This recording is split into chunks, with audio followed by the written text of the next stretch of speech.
I think that in the beginning, anytime you work with people, they talk about pitching, right? Yeah, So you're yeah. pitching and doing all this stuff. And I said, you know what? I'm tired of pitching. I'm going to tell the story of what we actually do. Yeah. They either like it or they don't. Right. I remember in 2014 when we talked to a bunch of known nonprofits within Miami and other places that I had relationships with, and everyone told us no our first like 6 months to a year. Yeah. And so I just took half of the money from Dibia Athletic and put it in Dream. And I'm thankful for that because one, it was my money. I could do what I want with it. Yeah. But then two, I didn't understand that there's certain, like if you go with this funder and they have these different rules or stipulations or requirements, you have to follow those, which don't always impact youth the way you want to. Right. And so it's definitely a skill set where you have to be honest. You have to have something. I think sometimes people will sell people on dreams. We have a big dream that we're actually going to fulfill. But we're doing the work, right? We're in 6 schools in Miami-Dade. We're now in 7 schools, maybe 11 schools in Bermuda.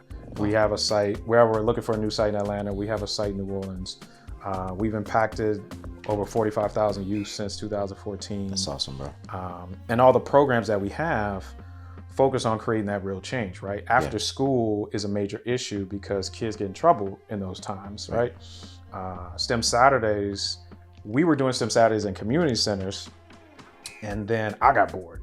And I said, you know what, if Beyonce could go on arena tour, so can we. So we started doing Hard Rock Stadium where the Dolphins play, where the Heat play, Marlins Stadium, where the Panthers play. We've been at every major stadium minus MLS, we're in Miami.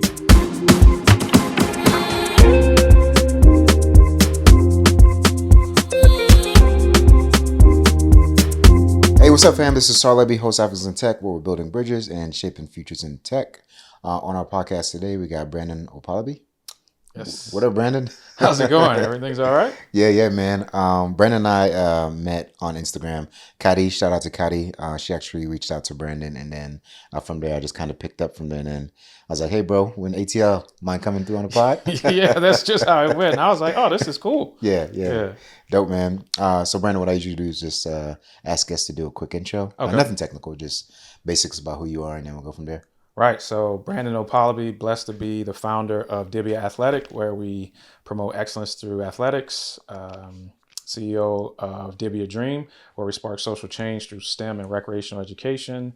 And president of Science, where we are building the next generation of explorers, creators, and innovators through STEM. And father. Yeah, that's awesome, man. Where are you from? From New Orleans originally, but my family's from Nigeria. Okay, dope. Yeah. Both mom and dad? Mom's from New Orleans, dad's from Nigeria. That makes sense. Okay. Yeah. Have you ever been to Nigeria? Yeah, I've been a couple of times, actually 4 times. And Okay. I've been trying to go back, but Pops right now is like, I'm deciding when he wants to go back. So Gotcha. I only go back with him. Okay. Dope, man. So you grew up I guess throughout your young years in New Orleans, or did you move throughout? So I was in New Orleans all of the years. Okay. There was a brief stint. My mom moved to Detroit. Okay. So I was there in the summers and Christmas. And then I moved to Miami for college. Gotcha. Okay. Yeah. Cool. What was it like growing up in New Orleans? Because, a lot of folks have heard a lot of things. Yeah. New Orleans is a great city. I think growing up, it was way better. Gotcha. An amazing opportunity, a great place to be. And so New Orleans just allowed you to learn a lot of things that maybe other cities wouldn't teach you safely. Yeah. And then growing up in Detroit, it was extremely cold, right? So you go from New Orleans where we get cold, but not extremely cold. And I remember one of the first times my mom moved up there, didn't have snow tires. Yeah. So we were snuck in the snow. I didn't have gloves, so I'm pushing this car. My hands is freezing. But I had a great time. I love Detroit. Yeah. Nice, man. Siblings? Yeah, so I have 5 sisters and 1 brother. Okay, gotcha. Older sister, 4 younger sisters, and 1 brother. Okay. All doing amazing stuff right now. That's awesome, man. Anyone else in STEM as well? No, But one's a teacher, one's a therapist, one's in real estate. Oh, actually, the baby Francis, she's in medicine, and then my brother is, you could say, STEM and sports. He's playing football in Germany. Oh, nice. That's awesome. Like football isn't like American football? American football. Okay, gotcha. And so we actually went out there, I would say 2019. Okay. And they won the championship there. Nice. We went to Germany. It was an amazing trip. That's awesome, man. Yeah. He loves it out there. It's dope, bro. So growing up, did you ever, what was your dream growing up? Like in terms of what did you want to be? Initially, I wanted to be a zoologist. Okay. So I couldn't get much as a kid. Gotcha. I could buy books. Yeah. So we would go to Walmart or Sam's Club. And I was like, okay, if I can only get a book, I'm going to get the biggest book possible. Gotcha. And they were always science books, like huge books. Yeah. So I would get books on animals and write myself my own book reports. Nice. And then just stack them. And then I was like, you know what? I'm going to be a zoologist. Okay. And then I didn't know my career was going to start in STEM, but it started very early where I would take all of our cleaning supplies, dig a hole, put them in the ground. Hopefully something cool would happen. But, you know, that's a chemical reaction. I didn't know that at the time. And so that's just kind of how my love for science started very early. Nice. And stuff like that. Okay, that's awesome. I guess, did you ever pivot from like zoologist, like wanting to be a zoologist to something else? I think once I graduated, when I was about to graduate high school, I was like, everyone was like, what's going to be your major? Yeah. And I was like, I don't know. I'll just pick engineering. Gotcha. And went into engineering. University of Miami engineering was extremely hard, just like anybody else's. Yeah. And they wouldn't let us take exams on the road. So I walked on the basketball team. Gotcha. And so I switched to the business school, took the same engineering classes, but majored in computer information systems. Okay. Dope, and man. then I was like, I'm going to sell computer software to people. I don't know why I said that. But I knew my junior year, was it my junior year? Yeah. I checked the stats of Chris Paul. Yeah. And my stats. Okay. And I was like, look, this NBA dream, it's nice, but that's not going to happen. And so I started meeting, you know, a lot of people within the Miami community, boosters and things like that. And that started really looking at different pathways. When I was in New Orleans as a child, I knew whatever I was going to do would be bigger than New Orleans. Now, I don't know why I thought that until recently. So a good friend of mine's mom always allowed us to think bigger at the time, like really dream big. And so that was one of the major reasons. And so that's why I went to Miami. And then what we do now is really impact kids, all kids globally through what we do. Gotcha. Awesome, man. So I'm assuming you played ball in high school because you walked on. Okay. How'd you do in high school, man? Because I did okay. My high school was very structured, like old school coach. Gotcha, you know, we pass the ball a certain amount of times. We ran one play. Okay. We had 3 plays. And if somebody played us in zone, we had a play. But offense, we had one play. That was it. There was nothing else. And so I did all right. I had some D2, D3 offers. Yeah. And I don't know. I was real delusional as a kid. So I was like, I'm going to play Division I basketball. Yeah. And so I applied to Duke, Tennessee. Wow. Yeah, you went for the top. And Michigan. Yeah. I was like, I'm going to play D1. Yeah. And the University of Miami sent me my application. Nice. And so the other schools gave me like a very low partial academic scholarship. Gotcha. University of Miami, like I only had to pay like $2,000. Okay. And so I was like, I'm gonna go here and I'm gonna just walk on. Okay. No idea what that meant. Yeah. No idea how to do it. I was just like, I'm getting to the school. Yeah. I'm gonna figure out housing and everything, and I'll be fine. Okay. And so I show up to University of Miami at 9 p.m. thinking I'm gonna get housing. You know, dorms are closed. Yeah. And then the next day, I just started working out really, really aggressive. And what was the way that God works is that the coaches from Tulane in New Orleans knew my coaches in high school, but the head coach became the new coach for the University of Miami. Okay. Honestly, I had no idea until I got to school. Gotcha. And so they talked on my behalf, but the day of trials, I had my appendix removed. Ooh. And so the coach was like, look, we'll give you 2 weeks to, heal up. Yeah. And then you can come back. And so the rest is history. I walked on, became team captain my senior year, got a scholarship my senior year. Played in Madison Square Garden, Cameron Indoor. Yeah. Played against a bunch of, NBA greats. Yeah. So, basketball really opened a lot of doors for me. That's awesome, man. Yeah. I mean, there's many different ways to take that, but I mean, the fact that like you said, you looked at Chris Paul stats. I'm like, hey, bro. I was like, snap. This guy's projected first round.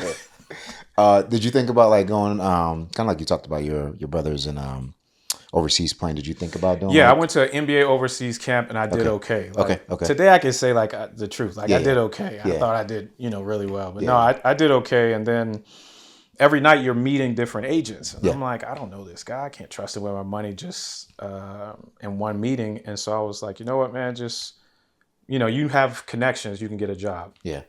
I was selected by the ACC. They had just partnered with the Orange Bowl Committee. Gotcha. To be the first Orange Bowl business development assistantship. Okay. And so the director of operations came to me and was like, hey, Brandon, you have this opportunity. Yeah. And I was like, oh, how much is it? What's the salary? Yeah. And he was like $1,000 a month. I was like, man, I can't live in Miami off $1,000 a month. Yeah. I was like, Coach Hayes is setting me up with a job that pays $50,000 or $60,000. So I do all these interviews, but by August, all the interviews I didn't get. So I go back to the director of operations, like, hey, is that job still open? Yeah. And it was. Okay. So I started there, and that's where I made a lot of connections. And that's how my first job was with Deloitte and Touche, was because of an Orange Bowl committee member. Gotcha. That's dope, man. And then you said you did engineering. What kind of engineering did you do? Started in electrical. Okay. Wow. Okay. Yeah. All right. So you went deep in it, bro. Yeah. So that's why, I remember at that time, we were fresh into the internet and stuff like that. So I went on a 2-week road trip, came back. They had built websites. Mm-hmm. Everybody in the physics class had got a 7 on the test and they were excited. I got a 6 and I was like, this is out of 100. That's not good. Yeah. So I was just like, man, you gotta figure this thing out. You gotta balance, school and basketball. Right. That's dope, man. And then at the time in terms of, because you said you had to pay $2,000 for school, which I'm like, that's crazy because you were in New Orleans. I'm assuming New Orleans resident, right? Yeah. So I had to pay $2,000 for school in Miami. Yeah, for Miami. That's what I'm saying. Yeah. That to me is that's cheap. Yeah, so it's pretty much a full ride. Yeah, that's what I'm saying. That's pretty cheap. Yeah. Okay, and then most of it was because of your grades. Yeah, grades and what did I take? The ACT. Okay, gotcha. Yeah. Okay, so I'm saying that's still really good. The fact that you got into Miami for that. Yeah, like I was just thankful even when they were the offer. Yeah. And then at that time, Bad Boys was out, so that's all I knew about Miami. I was like, oh, I'm going to Miami.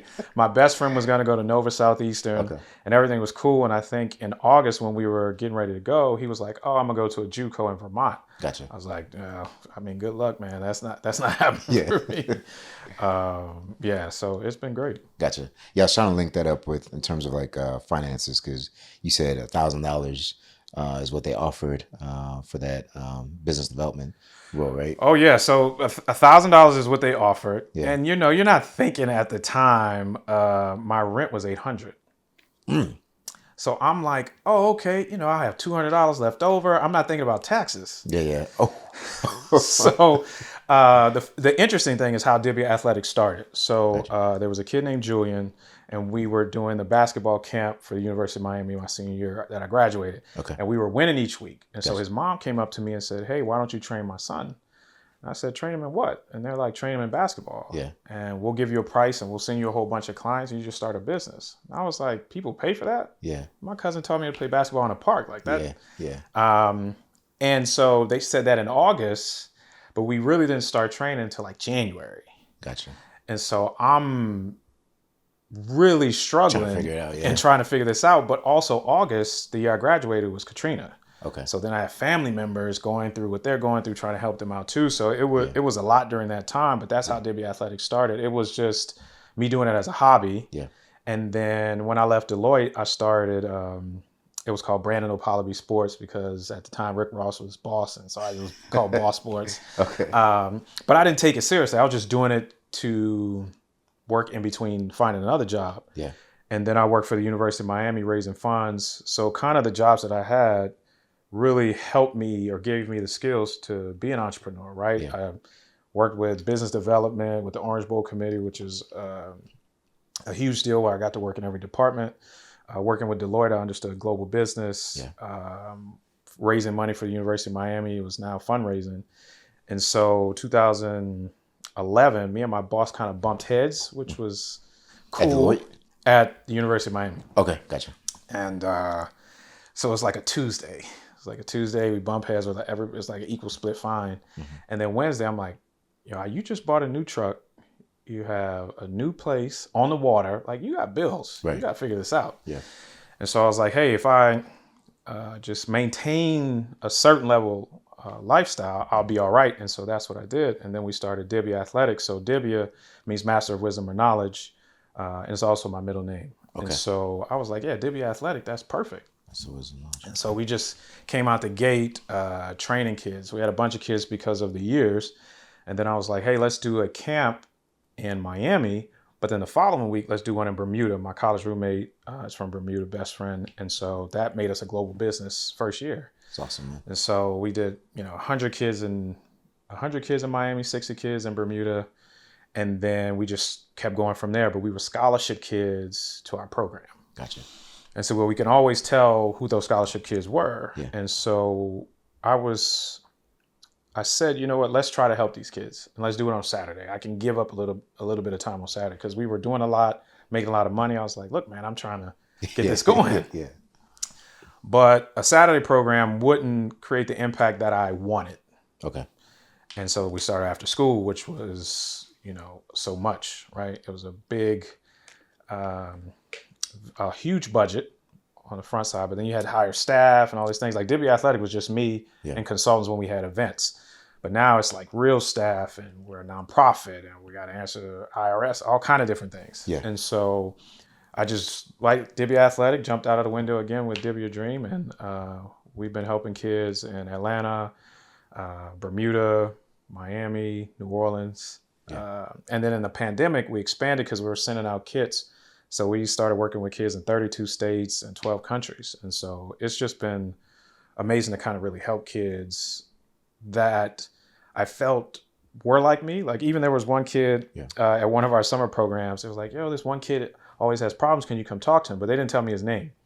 So when I walked in, they're like, Brandon, sit down. And the way that they would call my name, because I was a bad kid, I would say misunderstood, but I was a bad kid. That's how they called his name. So I look and he looks, and that's who they wanted me to talk to. Gotcha. And so I tried to pour into him how Miss Foley poured into me. I was kicked out of second grade, third grade, almost fourth grade. And in fifth grade, Miss Foley really sat me down and said, you're going to do some amazing things, but you got to calm it down. Bro, you got kicked out of second grade? Second grade. What was you doing in second grade? Yeah, I mean, it's a conversation. But, it was just a misunderstanding. I just didn't understand why it was so, like, it wasn't that big of a deal to me, at least, right? I was reading. Yeah. Reading various material. And then third grade, because of my parents' separation, I would go to a therapist, right? Gotcha. And so the therapist was always like, hey, when you're angry, write down everything and then just throw it away, right? So this teacher really made me upset, but she had said different things that was going on in her life. Yeah. So I wrote down just all kind of stuff. But when we would write things, you would stamp draft and then give it to her. So I balled this up, stamp draft all over it. But if this is the trash can bin, my hand is in the bin. I'm letting it go. And she's like, oh, Brandon, let me read it. Yeah. I'm like, nah, I can do better. Give me some time. I can do better. She's like, no, this is the process. Let me read it. I'm like, no, you don't want to read this. Yeah. Let me get it back to you. And then the third time I was like, well, I mean, she asked for it. Yeah. Gave it to her. And Brandon was kicked out of third grade. And then fourth grade was just like my first report card. I had moved I had originally went to Detroit, then moved back to New Orleans. So fourth grade, I was just upset. So my first report card was all F's. Yeah. And my father took away like life. I went to school and came home. I didn't see family. Nigerian. Yeah. If you didn't live in that house, I didn't see you for a whole year. Yeah. Yeah. Like even today, like sometimes when he talks about it, he's like, yeah, I really did that. I was like, yes. You did that. You don't understand what I went through, but it's great to now have those conversations with your parents, man. It's cool. Yeah, that's dope, man. I want to go back actually a bit when you start with Katrina. Like, how did it affect you, bro? Because I'm not sure I could put it in words because I actually was there. So I graduated. We did a big party. I think we were going to have Isaac or some hurricane before. Yeah. And then I came back and I had Hurricane Katrina in my car because who I was living with at the time was not at home. Gotcha. And so like the first hour was in my car and then somebody came, opened the door. And then like even to open the door, we couldn't open the door because of the winds. Yeah. And so, power goes out, all kind of stuff. And I think it was going, whatever, it wasn't going towards New Orleans. Gotcha. And then when we got service on our phones, it was going to New Orleans. And everybody was trying to get out. Yeah. And so, you could just imagine you lose people because they stayed. Yeah. Because normally, people, sometimes we just stay, Yep. And so even now, I think this is the 20th anniversary, and they've done new documentaries and stuff like that, and you learn all this different information, and you're just like, this could have been just handled so much better. Definitely. And now that I go back to the city extremely often, almost weekly, you see that just hasn't bounced back, but it's still a great city. Yeah. And that's the crazy thing, is that if it could bounce back, have better leadership, like people who are running now, we would be in a better position. Yeah. And that's what you want from anywhere that you come from. So definitely. Yeah. I definitely see a full circle moment in terms of like what you're doing with STEM. There's a lot of issues with communication. A lot of issues with like levies and all kinds of stuff. So I think with what you're building now, man, I can definitely see how it can impact there. So definitely sorry to hear, your losses through that time. Appreciate it. Yeah, man. All right, so let's talk. I guess let's walk through like the jobs and all that other jazz. So Deloitte, how'd you get into Deloitte? So I met with a partner who was on the Orange Bowl committee. Okay. And so I would go around with the CEO of the Orange Bowl. I was promoted to executive assistant. Nice. So during bowl week, you drive him everywhere. You go to everything that he goes to. Yeah. And so he was very similar to my father. Like, in the village, my dad's Ochendo, so king of his village, and he does not eat like anywhere we go, but we're at all events. Gotcha. Mr. Tribble's the same. Like, we would go to all these events, and I mean, like, you got steak and you got all this, and I'm making $800. I'm trying to eat. And he would never eat. Gotcha. And so I'm always at these events with these high-powered people, and they always would see him, they would see me. And so the partner at Deloitte was like, hey, I see you at all these events. What are you going to do after Orange Bowl? Because most of the time, everyone after Orange Bowl has a job lined up or they leave. That's just it. Gotcha. And so I was like, you know what? I'm in engineering and things like that. He was like, look, I don't have that at Deloitte, but we have enterprise risk services, which was the IT side of the audit. Nice. And so I did my interview and all kind of stuff and started with them. And that really showed you like global business, what global business meant. Because at the time, they were big four. Gotcha. They might be just the only one or the top now, but it was cool. And then it got a little, kind of mundane. We're doing the same thing until you found fraud. Gotcha. And then when you found fraud, it was like these bells, these whistles, everything is great, but you're like, you don't want to find fraud, but that's the only time something happens. And so it was an amazing experience. The training is just, top notch. And that's awesome. Yeah, I enjoyed my experience there. That's awesome. And then in terms of networking, because that's one big thing we talk about. Did you keep any of the networks that you made back then even now? So definitely have a lot of networks. Actually, it's funny too. In 23, Deloitte sponsored our nonprofit, and so we still partner with them to do STEM Saturdays, which we do with kids on the weekends, and then our Dream Scholars program where we scholarship kids to college. Gotcha. And so it's great to see someone you've worked with now come back and support you at that level. Yeah, that's dope, man. Yeah. Cool. All right. So post Deloitte, what was that? Post Deloitte, I did Brandon Okpalobi Sports. And it grew because I had more time for kids. Yeah. And I also did a stint with the Miami Heat. So I was in group sales. So met a lot of great people there and understand the business side of sports a little differently on the ticket sales side. Gotcha. And then went with University of Miami. Okay. And so I was director of development for the whole university, raising funds. Primarily, I would focus on different funds that I was passionate about, but then also athletics. And so my region was Atlanta, pretty much East Coast. Atlanta, I had New York, Boston. And so you travel, you meet with alumni, trying to get them to support large donations. Gotcha. And so that started me to ask people for money, which I never did before. And write up proposals and things like that, which we do for the nonprofit. Yeah. And so, it was interesting because in my office one day, my boss said at the time, like, hey, we wanted to go to this conference for solicitors and development directors. Mm-hmm. And he was like, "Oh, we never really have thought about you all's development. It was 3 of us." Yeah. And like, I think that day mentally I stopped working. Gotcha. And then there was a situation where I had bought a ticket for Miami, and then my assistant bought it for Fort Lauderdale, but we then reversed it to Miami. So she sent me the Fort Lauderdale itinerary. I go to Fort Lauderdale. They're like, "Oh, this is for Miami." So my budget was huge. I would never use it. Right. And so I bought a $200 ticket to like Boston. When I come back, he writes me up because he said I had my laptop. I should have communicated with him. And I'm like, it was Sunday. What? Yeah. You want the job done, or you want somebody to like keep asking you? Yeah. And so I didn't talk to him for like 6 months. Wow. Which when you look back on it is crazy, but it's like, yo, you wrote me up for doing my job. Right. And so when we separated, that just gave me a drive. And right before that, I was president of Young Professional Network for Miami-Dade. Nice. And one of our board members was like, "Brandon, you don't need to work for anybody." And I'm like, "Well, why? Like, I work well with people. I've been a part of teams." Yeah. And they're like, "No, you have a lot of ideas that have been stifled by this company and your boss. You need to just go and do the ideas and, have a business." Yeah. And so, they were right. So yeah, that's awesome, man. Talk about, I guess, the process of fundraising and stuff, because that's a skill set not a lot of people get used to. Yeah, asking people for some money. It's interesting. I think that in the beginning, anytime you work with people, they talk about pitching, right? Yeah, So you're yeah. pitching and doing all this stuff. And I said, you know what? I'm tired of pitching. I'm going to tell the story of what we actually do. Yeah. They either like it or they don't. Right. I remember in 2014 when we talked to a bunch of known nonprofits within Miami and other places that I had relationships with, and everyone told us no our first like 6 months to a year. Yeah. And so I just took half of the money from Dibia Athletic and put it in Dream. And I'm thankful for that because, one, it was my money. I could do what I want with it. Yeah.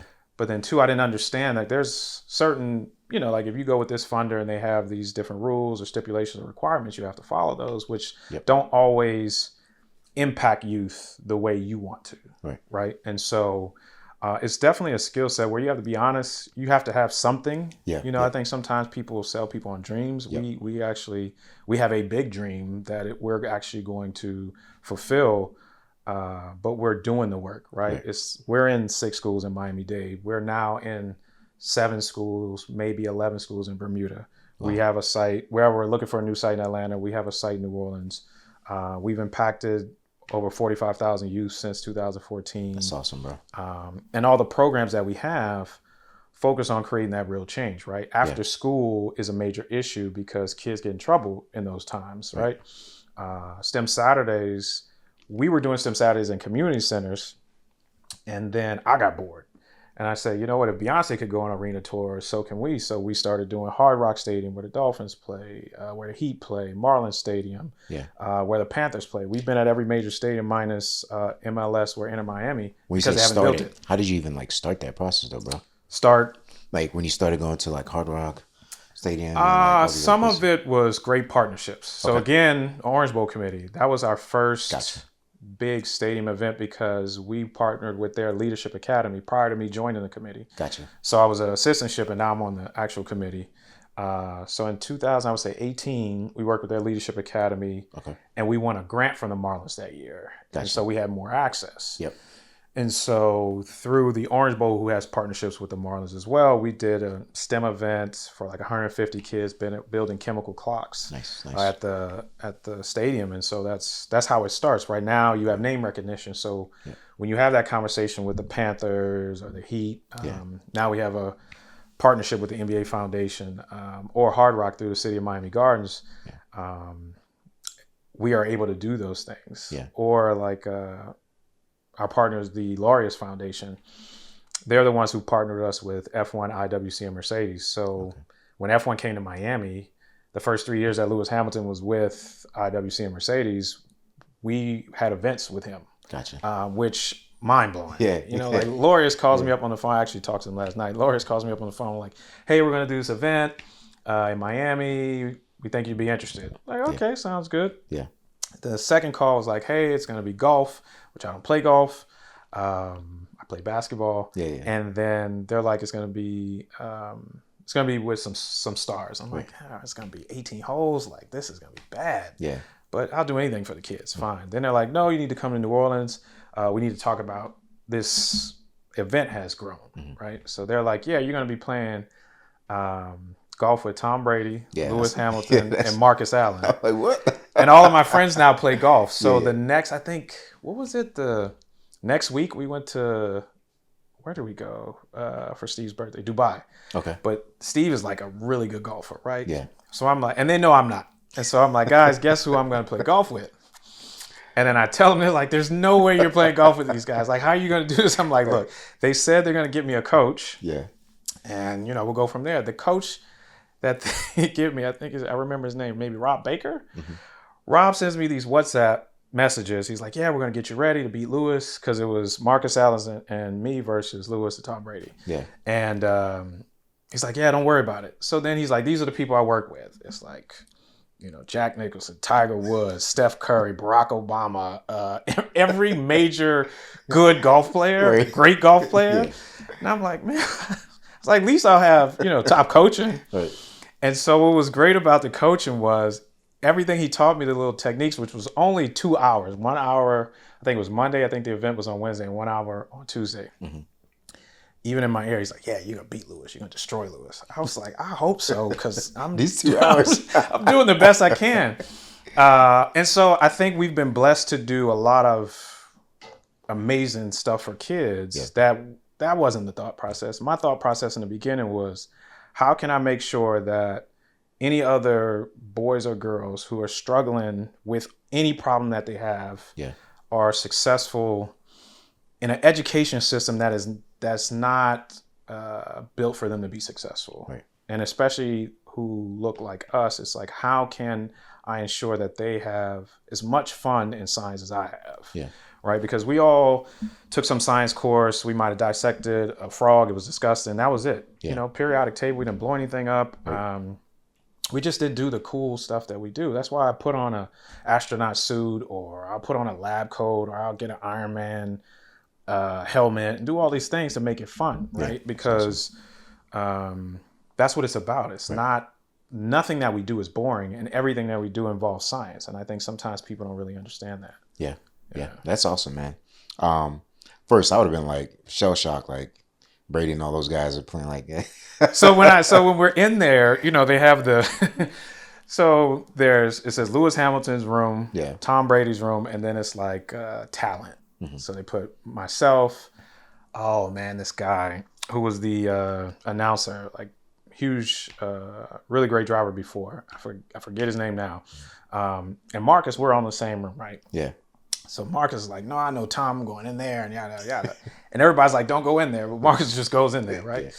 Yeah. So I'm dressed and I'm facing this way, and I can see everybody coming towards me. I know somebody's behind me. It's either Lewis or Tom. Mm-hmm. So I'm like, man, just turn around, be cool. You know what I mean? Shake their hand, tell them who you are. Yeah.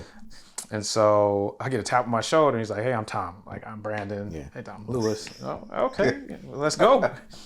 And so we go out to the course. Yeah. The course is, IWC did an amazing job. I always say that. They painted a watch, IWC watch, on the course.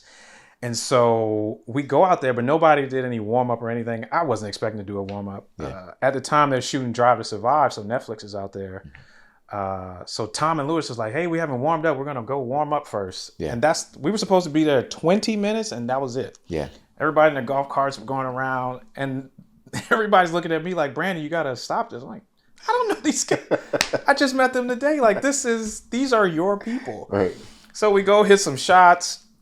And the thing, it was Tom Brady versus Marcus Allen for the longest drive. Mm-hmm. And then it was supposed to be Lewis and myself for closest to the pin. Okay. And Tom was like, nobody's doing close to the pin. We'll all do longest drive. And so we all did the longest drive, but, you know, we had to get back on schedule. Gotcha.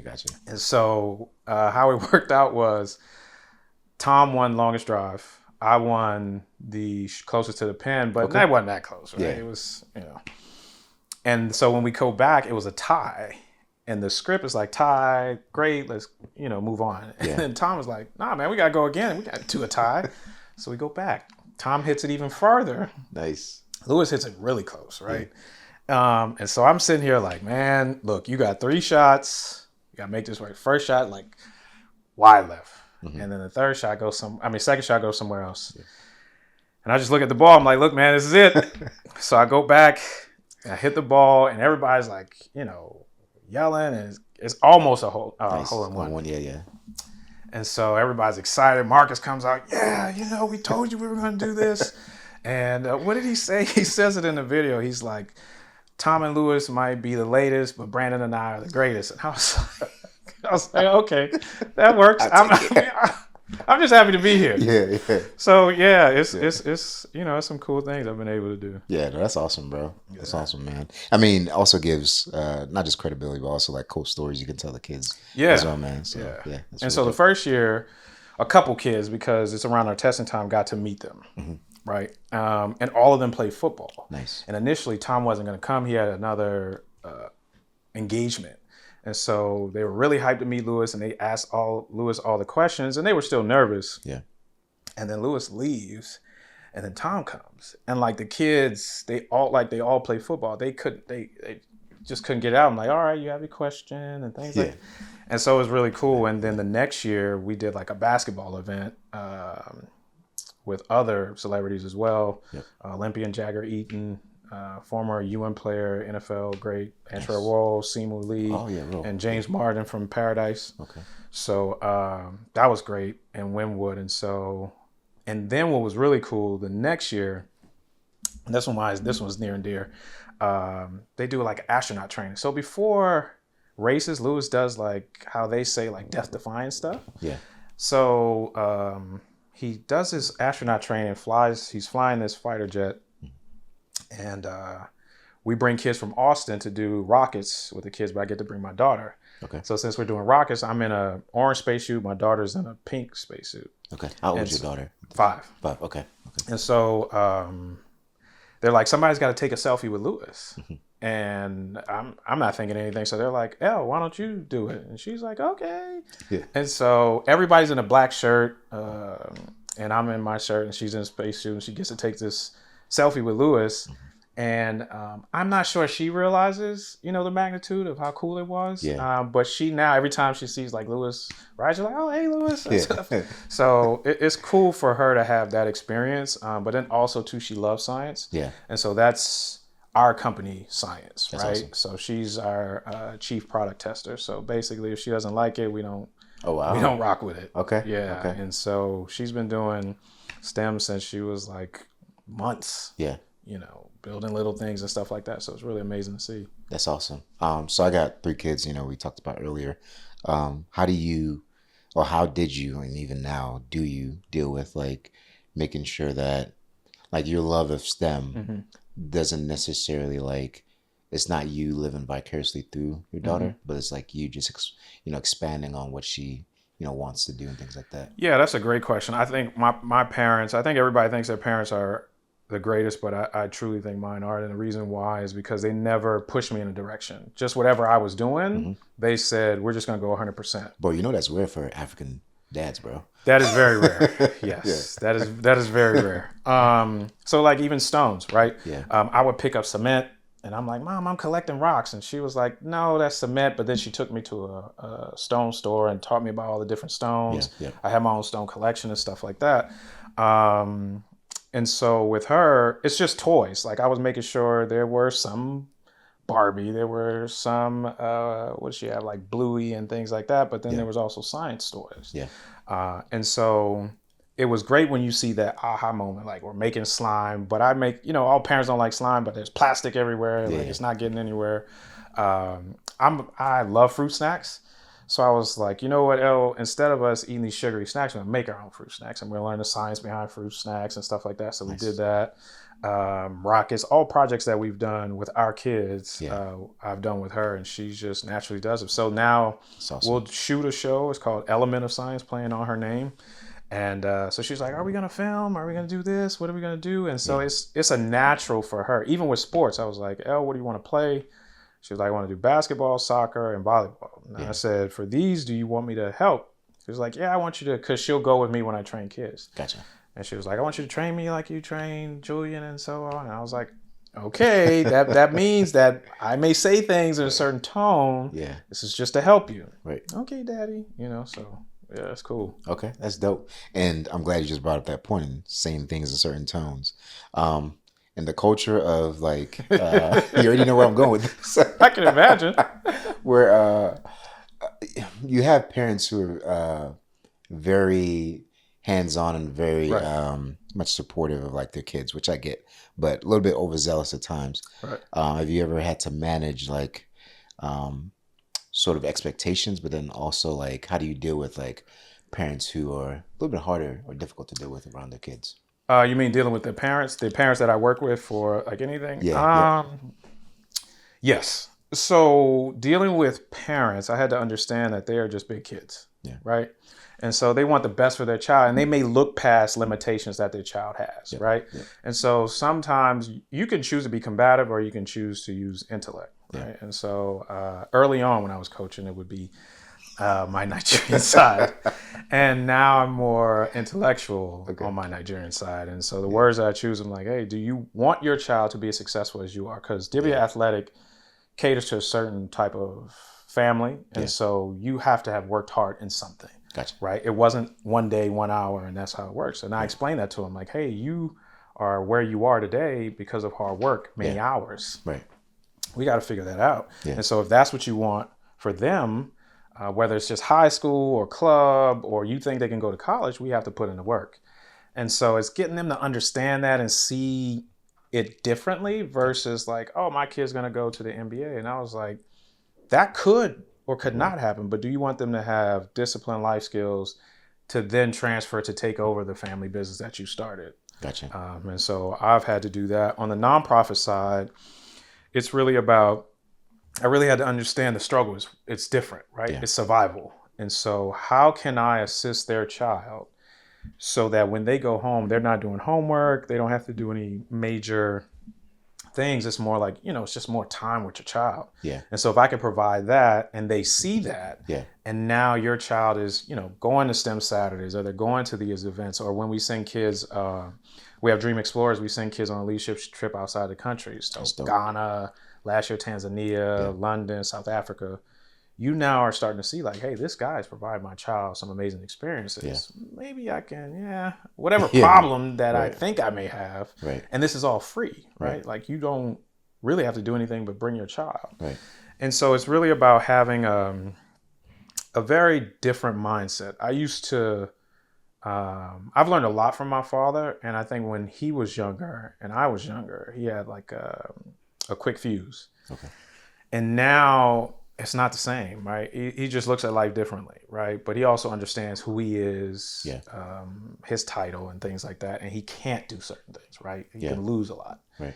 And so I've looked at that by saying, hey, you built up these different things, no matter what anybody has to say or anything. Right. You know that God gave you these ideas, opened these doors, and you just followed the plan. Yeah. And so now it's depending on the words you use and how you operate. Are you going to lose this for no apparent reason, or are you going to do and live in your purpose? Yeah. So that's how I look at it. But that took a lot of time because, you got to deal with some interesting characters. Yeah, definitely. Talk about the intake process for Dibia Athletics. Like what's that process like? So for Dibia Athletic, our for-profit is pretty much word of mouth. Like, if a parent's like, hey, I'm looking for basketball training, or our kids or our team is looking for training, they'll come to me, we'll talk and work out a schedule and go from there. Gotcha. Summer camp, anybody just registers online, and any of the other stuff that we do. Okay. We've thought about teams, but travel basketball, travel sports is very different from when we were younger. Yep. So I'm not touching that. And then we will eventually have a league. I'm just trying to figure out how to do it the right way. So I probably need to stop getting in my own way and just do it. Gotcha. And learn that way. Intake for Dibia Dream is basically when we partner for after school, every principal has the students that they are like, hey, these are my behavioral issue kids, or my, kids who are truant, or kids who are homeless. Right? Gotcha. That's what we focus on. So we try to take on all of those kids before we even reach out to anybody else. That's awesome, man. And then STEM Saturdays and all the other events is you register online, but we are focused on underserved, aspiring youth in the community, right? Who really need the services that affluent peers that they see at private schools and things like that have. Yeah, that's awesome. In terms of like providing for like rides and things like that? Do you guys offer that, like for kids that don't have? Yeah, so we were doing after school. We were bringing kids home, but parents were just picking their kids up, so we stopped that. And it was a huge cost. Some sites we do that, Okay.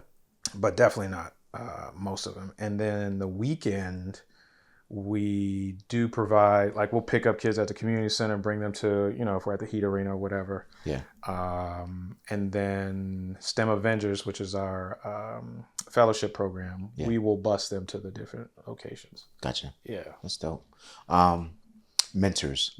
What's the mentorship like process of programs with Dibia Dreams? Yeah, so we focus a lot on peer mentorship because we are not going to be there all the time, right? Like we can help you, but we know if you're walking around your neighborhood and you see your friend doing stuff, we need you to be that accountability partner. Yeah. And then we bring in STEM professionals from the community to come in and work with our kids. So before we would do lungs at like a library or a community center. Yeah. And so now we partner with Jackson Health, where we do our Lung Project STEM Saturday in the hospital with 30 medical residents, doctors, and they're explaining the heart. It's different when Coach Brandon or Science B, whatever you choose to call me, is explaining to you, or you see an actual sheep lung and you're dissecting it with an actual doctor.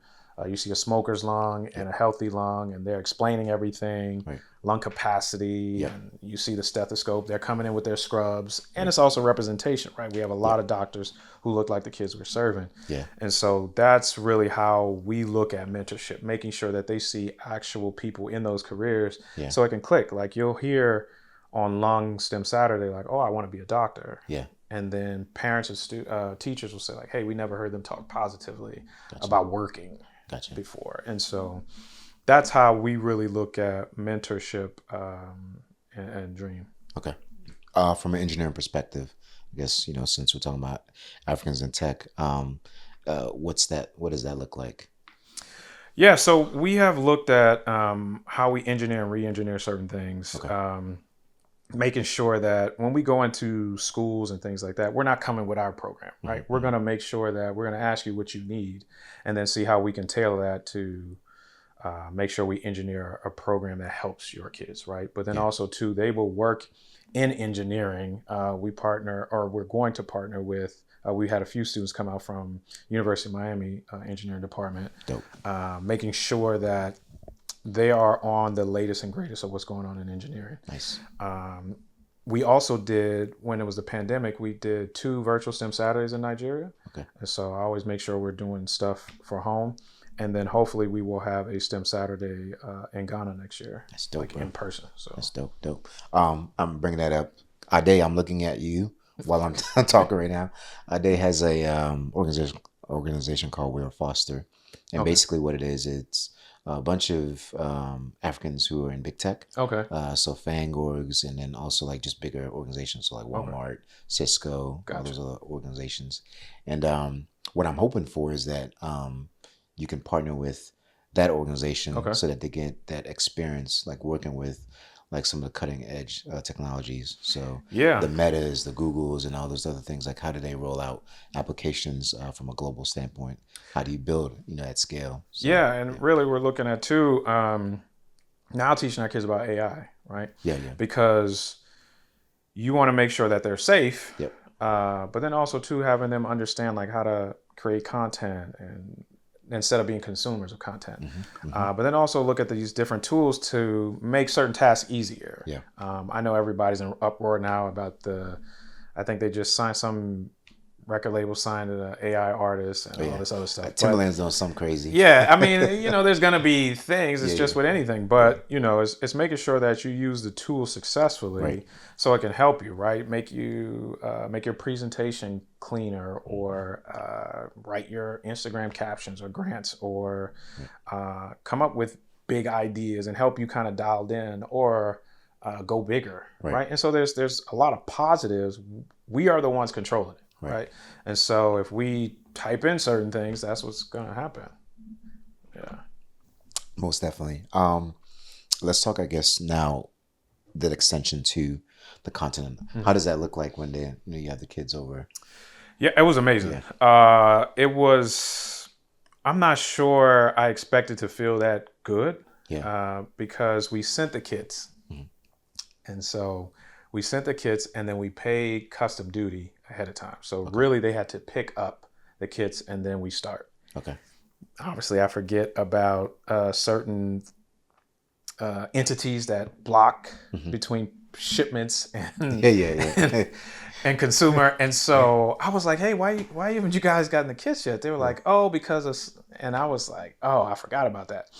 And so, but once they got the kits and we were on virtually, like you could see the amazing interaction between our STEM professionals and the students. And so it was great. And then luckily on LinkedIn, I met a guy in Ghana who does a lot of great work. And so we've been talking back and forth. So I'm like, look, man, let's just pick a date. I'll raise the funds, bring the team. We're going to make it happen. Gotcha. And so we're really excited about doing that STEM Saturday in Ghana. That's awesome, bro. And then look at some other countries. Like last year, Dream Explorers, was it 300 young girls? I think it was 6 of the students we went over there with engaged them through the solar project. Wow. And so we have science kits are over there already, or dream kits. And so everywhere that we've gone, Ghana, South Africa, Namibia, and Tanzania has been impacted through STEM. That's dope, bro. And so it's me saying it right now, I never thought of that. That was not, it just wasn't the thought process. When I wrote down, I know I was sitting in front of a screen and I was like, okay, you can't just help kids, right? You got to figure out something. And the funny story is I tell people now is that on Saturdays in Miami, I would go to Club Dream. Have an amazing time. And so it was a Saturday night and I was like, man, what gives you joy? Like what, like what makes you happy? Like how are we going to name this nonprofit? And I was like, Dream. And I was like, yeah, that's cool, but that's not gonna work here, right? We need a little bit more. So then I was like, all right, we're gonna make it into an acronym. And so DREAM is Development Through Recreation Education for Aspiring Minds. Okay. And so I was like, okay, now we got something. Now we could work. And we called it Dibia Dream because obviously Dream was already taken. And so that's just how it started. And it just started as like, okay, we're gonna help some kids after school. And then I started looking at big nonprofit work. And I said, look, is this something that you're going to play around with or this is something you're going to do? And once we said we're going to do it, we just move forward. Yeah, that's awesome, man. We talked about this a bit offline, but I'll bring this up on the pod since folks don't know. One of the reasons I love what you're doing in the continent, it's similar to like the vision that we have with Tech Without Borders. So what happened with Katrina, with like FEMA and all the other units that got deployed, with like Doctors Without Borders and all the other jazz.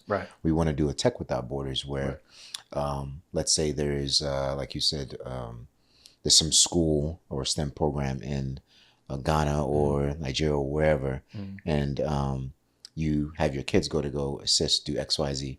They still need certain sort of technologies and things to be able to help the program be successful. So the Tech Without Borders idea is, why don't we deploy engineers that do whatever it is that they do currently, and they take those skill sets over there and we run a sprint. So 2-week, 3-week sprint, and we deploy maybe a small data center, build, set up a server, set up Starlink, and then get them online. And then from there, your kids can come in and then be able to have the technology that they're used to be able to impact, at a much, I guess, grander scale. So that's an amazing idea because that's what's needed. Opportunities, right? It's access. I'll talk about it when I talk about the equation of opportunity and innovation pipeline. But that's the thing. It's like you'll see a lot of stories from the continent where someone is, making a car out of cardboard, right? Functional.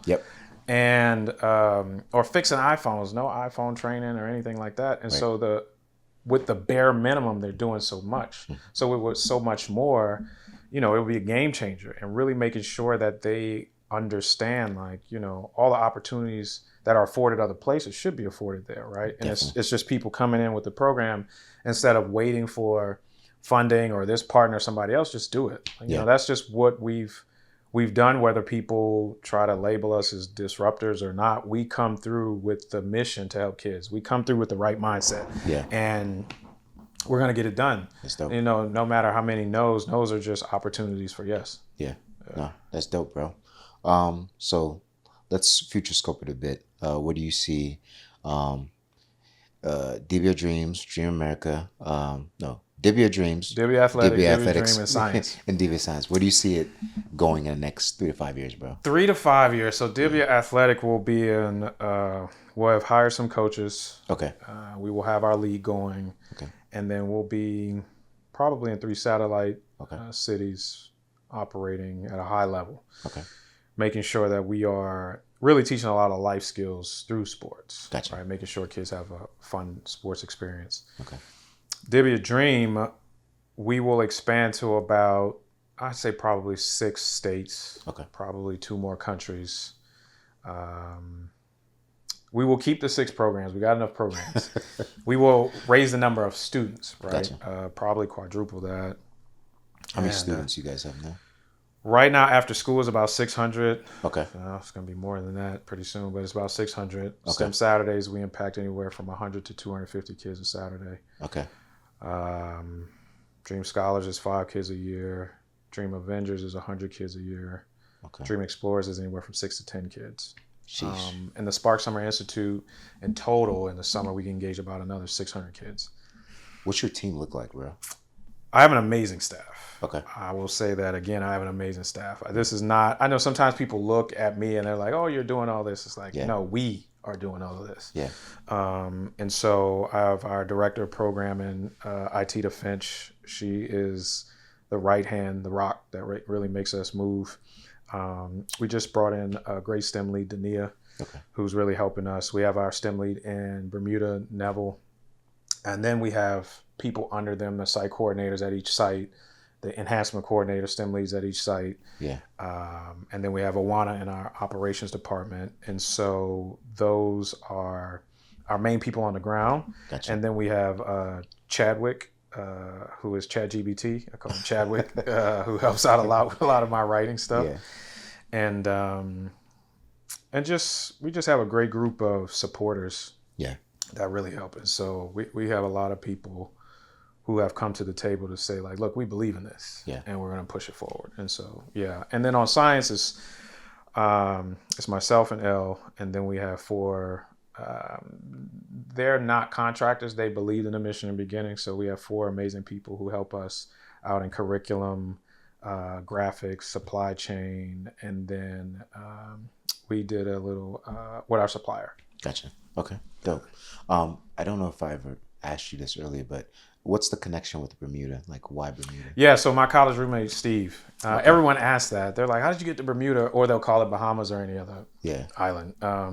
Bermuda is expensive. I've been there. Yeah.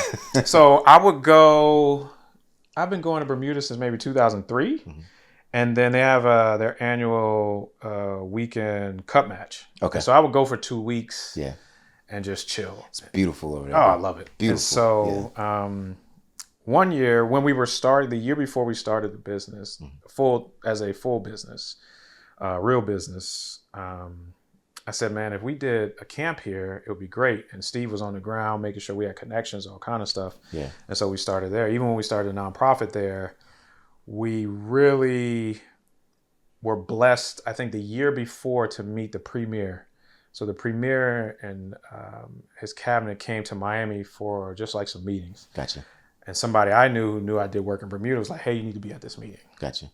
And when I was talking, you could see everybody's face when I said we do stuff in Bermuda, but then I started mentioning schools and people, and they were like, how do you do all this? We've never heard of you. And I was like, we do a lot of stuff just under the radar. Yeah. It'd be great if we'd have your support. And so now we have support from government. That's awesome, bro. And things like that. And so, and they've been a great partner. So one thing that I will say is that we've had great partners with cities, governments, various large, medium, small nonprofits and things like that. Awesome.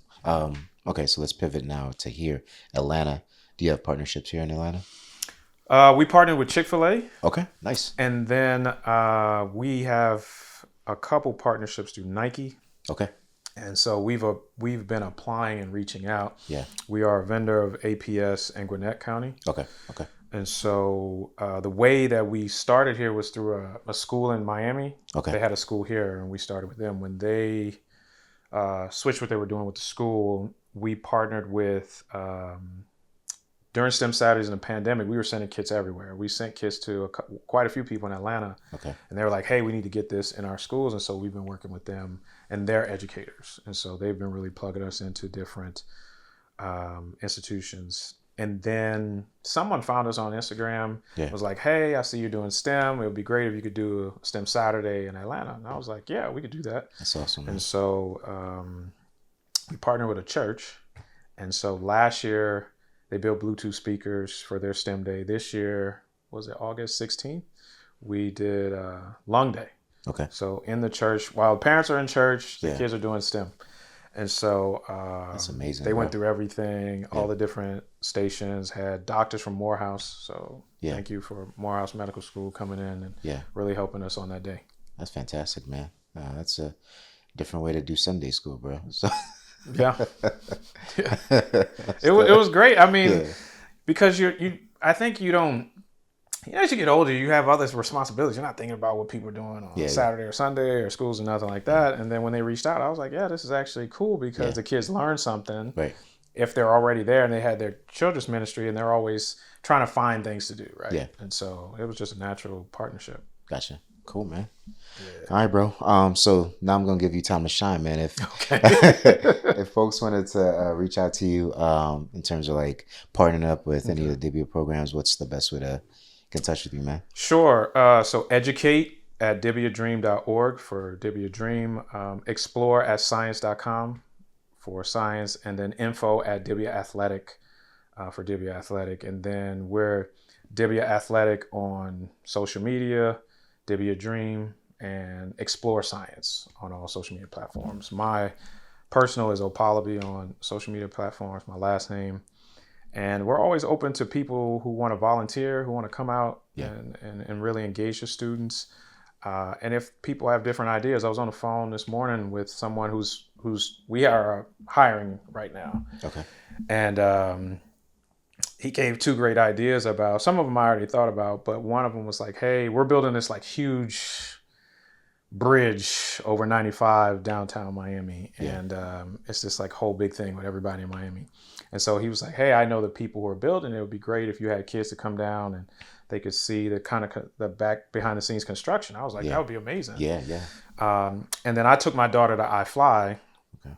And so she loves it. So I was like, yeah, we should do iFly for the kids we work with. But iFly is in like, I think it's in Hollandale or Fort Lauderdale, something like that. So it's a little farther for us. Gotcha. But they're actually building one in Miami. Okay. And so he let me know that. And so it's like, okay, we can reach out to them. And whenever they finish that, we'll bring kids. Because they actually have a STEM at iFly where they teach them about everything with skydiving. So, you know, it's really cool to see people pour into the organization. Yeah.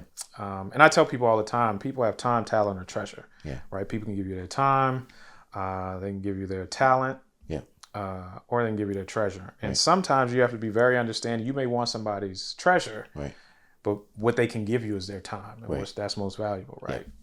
Or talent of their network. Right. Yeah, that's awesome, man. Is there specific like individuals or partnerships that you're looking for right now that would be more helpful? Yeah, we're always looking for STEM professionals to come into the program and give time after school and weekends, especially in the summer. Gotcha. Because we have the kids longer in the summer. We're always looking for thought leaders, anyone who wants to help with some curriculum, but then also or has ideas that we aren't thinking of that they see maybe from their lens. Yeah. But then also to board members who are really coming to the table to work. Yeah.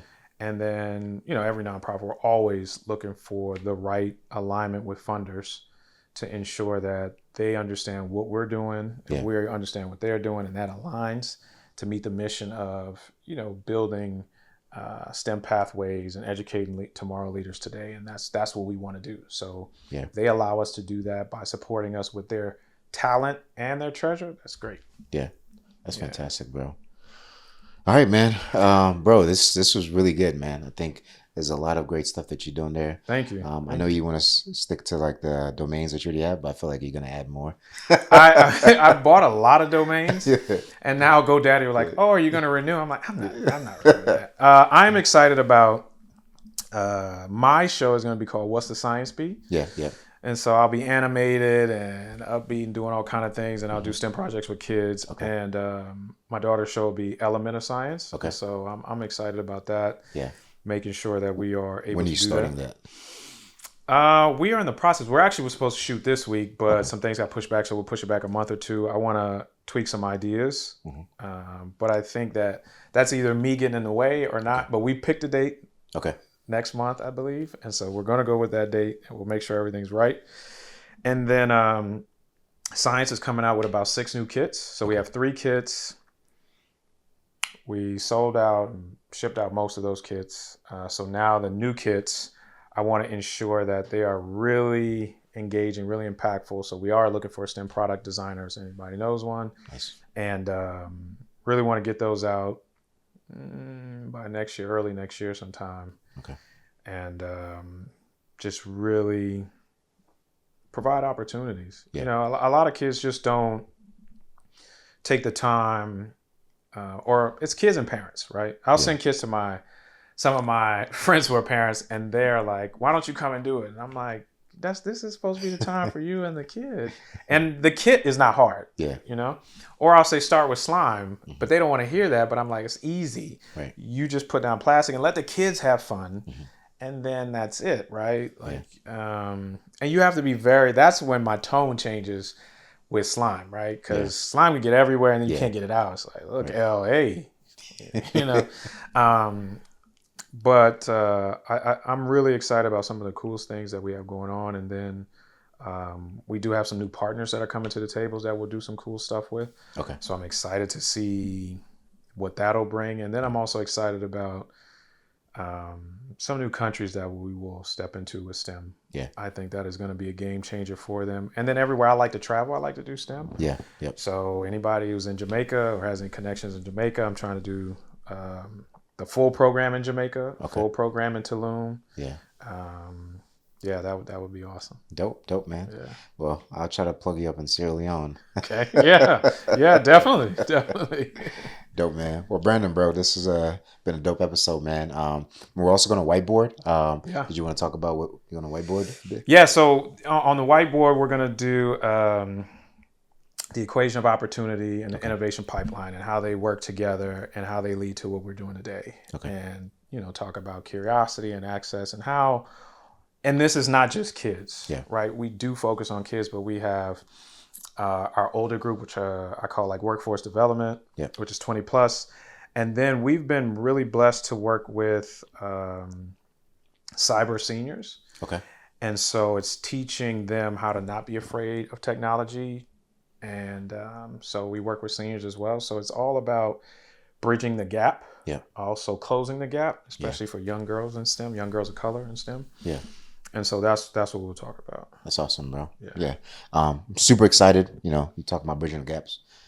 I bring that up a lot every time. Yeah, it's important. It's important. We don't think about it enough. And before I had my daughter, I didn't think about a lot of things that she would have to deal with.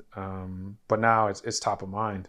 And so it's not for her to change that. It's for her to innovate and do different things later on, but it's for her to have those opportunities, those pathways, and no barrier of entry. And so that's when probably my dad comes out when some people try to put up barriers. It's like, nah, it's not gonna work here. Yeah.